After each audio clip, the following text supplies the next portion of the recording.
Absolutely. So we were one of the initial applicants for the Illinois Medical Marijuana Program. We were awarded 3 licenses, and yeah, we've been operating for a little over a year now. We launched our cultivation facilities a year ago in November. We had our first sales roughly a year ago in January. So yeah, we've just been carving out our brand and niche here in the last 12 months. Metered expansion, growing with as the patient counts increase. So yeah, we've been really fortunate to have a good experience in Illinois so far.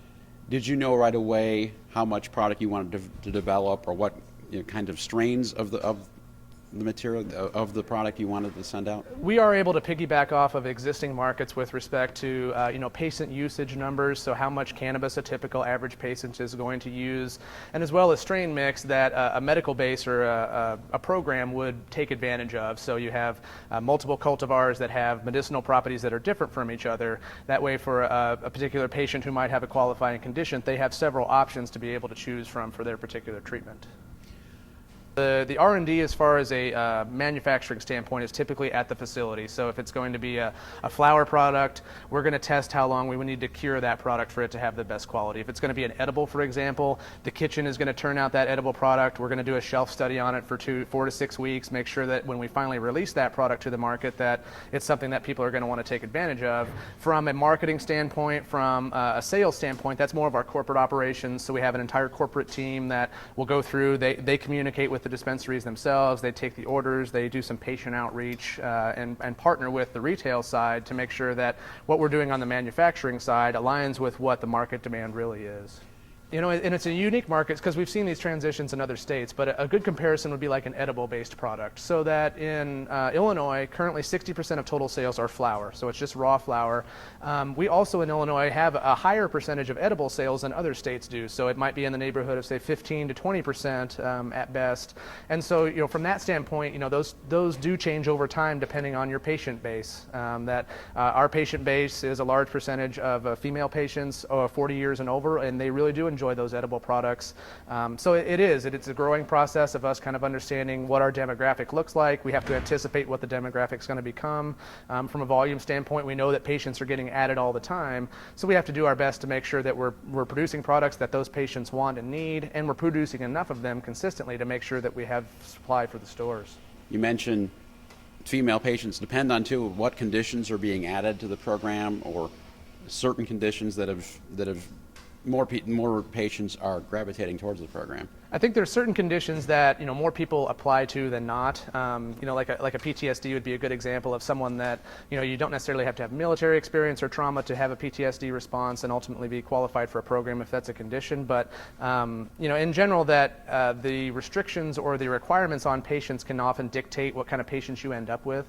So Illinois has, by comparison to say a Colorado, a relatively strict vetting process for an individual patient, that they go through a registration process, they submit their fingerprints. And so by that very nature alone, it's going to skew to a more mature, to a more established patient base compared to, say, a younger crowd who may not want to take the effort and time to go through that program initially. But if they've got that serious condition, we tend to see that the patient population currently is reflectant of a very protective program of not only the program itself, but then also the patient's rights on top of that. Both of our indoor facilities, as you mentioned, one is in Kankakee and one is in Joliet.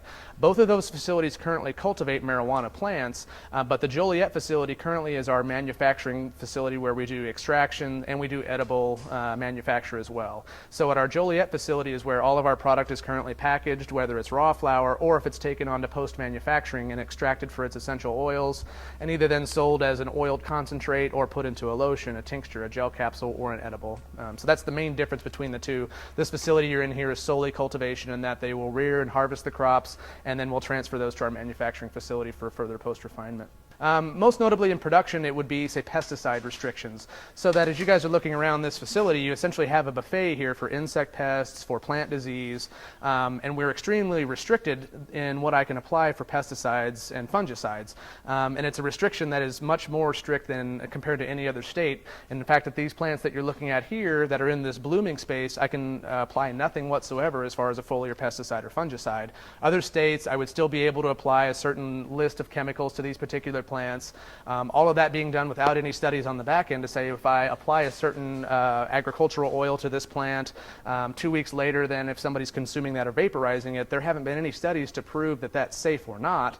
So we know that here in Illinois that I can't spray anything on these plants whatsoever, and Jack and his inspectors are here once a week ensuring that all of my pesticide applications for younger plants are logged, they're checked on our security footage.